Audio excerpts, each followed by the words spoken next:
David Clemming from Clemming's Performance Method. This is a video newsletter, probably the last week in April right now, and we have a lot of announcements.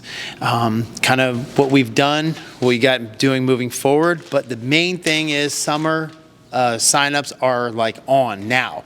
Our college kids a lot of them have already been set up because they're going to start at an earlier time. The summer camp time for like our college kids is going to be 2 o'clock. That's strictly for the college kids. And then when the summer camp hits, we'll have a list of times that we've already emailed a couple times, but it's on right now. So you want to start to get in your measurements. That's how you lock a spot in too. We'll get you your measurement set.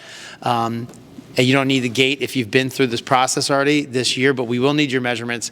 Those will set up your actual measurements, what we need for the summer training, and then that'll also lock down your time. So we can only take 16 in each group. So the one that fills up first, 8:30, that one's almost half full already. This summer, those things go very fast. I guess you guys want to go back to the beach or something like that, or maybe have some fun outside of here.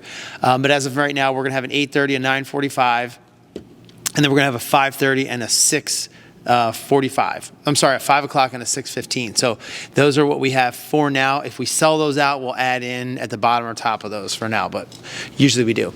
So next, I just want to go over, we have our Athlete of the Week. Typically, we had this sponsored by Philly Pretzel Factory, and they are in Egg Harbor Township, so you're just going to pick up a coupon if you win this. Please pick up your pretzels.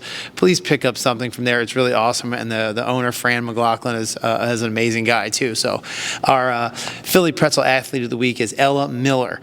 You've seen her everywhere right now. She is somebody that we found running the 800 meters, playing volleyball, playing maybe tennis or something like that, but she wasn't doing anything explosive.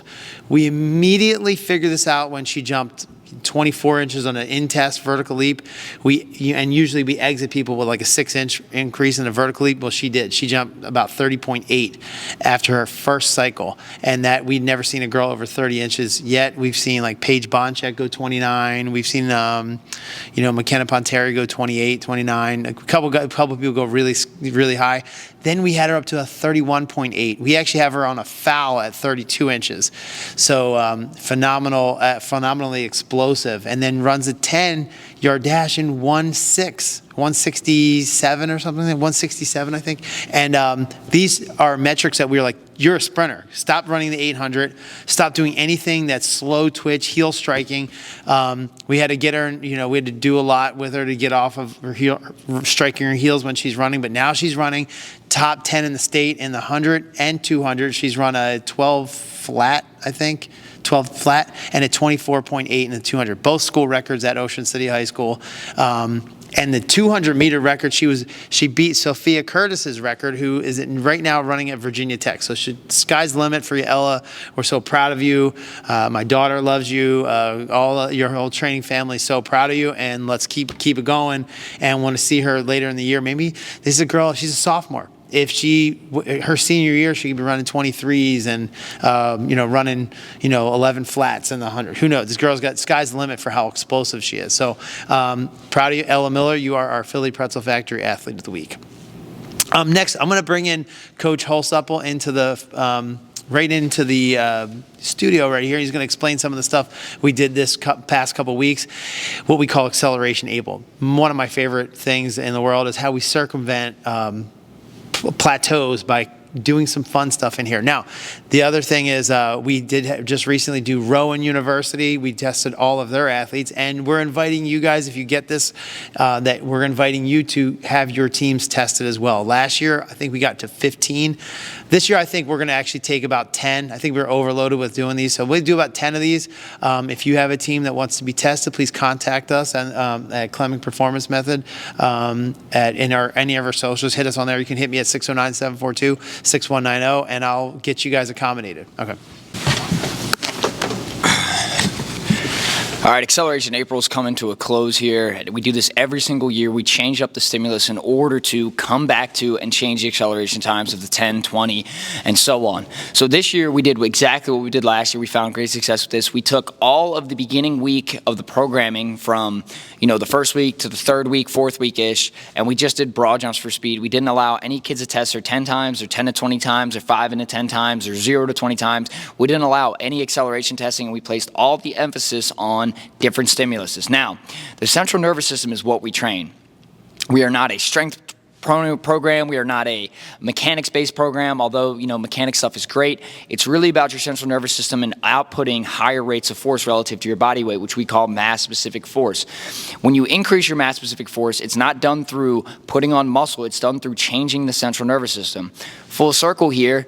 We did those broad jumps. We come back to acceleration times. We saw times drop significantly. I want to shout out Makai Campbell. He just broke the facility record. We didn't make a big deal about it because we didn't have it on video. He's going to go even faster. But he went to a 103 yesterday in the 10 to 20 yard split. The previous record was 1.04. He ran a 103. His 10-yard dash time went down. Time and clear. Talk about him all the time in the facility. He's like a little brother to me. I've known him before I met Dave. He's down to a 1.50 10-yard dash. Go look that up on the NFL Combine stats from the previous year. Top guys are running 149. Time and clear in high school at 17 years old running 1.50. Do you think that's going to translate to in-game speed? Of course, right? His 0 to 20 is on par for about a 2.55. He also broke his 10 to 20 split record yesterday too. He ran a 1.04, right? So if you look at these times and you put them together, we have multiple kids in this facility that are running NFL level times. Chase Hogue dropped into 1.59 and now he's running low 1.6s nonstop. Rocco DiBiaso 1.59. The mainland kids are killing it. Everybody in this facility are having extremely crazy gains off of the programming and the training that we do, and it's all central nervous system based. I want to emphasize the interconnectedness of the body here. When we train all of our athletes, we are doing things in a very strict and precise way. We like to say KPM's Disneyland. We have a lot of fun. We come in here, we joke around, we have great relationships with all of our athletes, and we have fun while we're training. But the actual protocol of what we're doing is the best in the country is what I think. There's no one else out there that's going to gain 24% on average on their scores when they come in and train with us. And now we have kids that have been training with us for years on end, and they're still experiencing high-level score increases because we're changing up the stimulus. We know what we have to do. We have the programming dialed into the best that we've ever had it, and all these kids are coming in working hard, and they're going to reap the benefits or reap what they sow, as they say in the season this year coming up. And all these kids getting ready for camps are going to be killing it. We've had kids.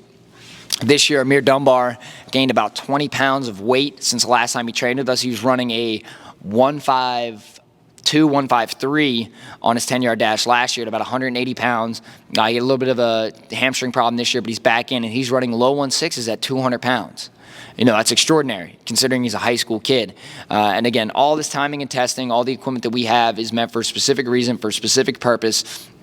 And you put it all together and you're going to get some extreme athletic gains. Coach Dave talked about Ella Miller just absolutely lighting it up at Ocean City High School right now. And she, wasn't a sprinter when she first started. And she kind of figured it out and grew into it. And we've, really worked with her hard along the way. She did a lot of private session work. And now she's absolutely lighting it up on the track. So when it comes to training acumen, just understand that everything that we're doing is working the interconnectedness of the body from the foot to the shoulder to the ankle. We are working on the small muscles that do big tasks, and we work on sequencing, we work on firing, and all of our adaptation is meant for the brain to body connection to speed up and for each athlete to output more force in a shorter period of time, leading to more displacement left, right, forward, backwards.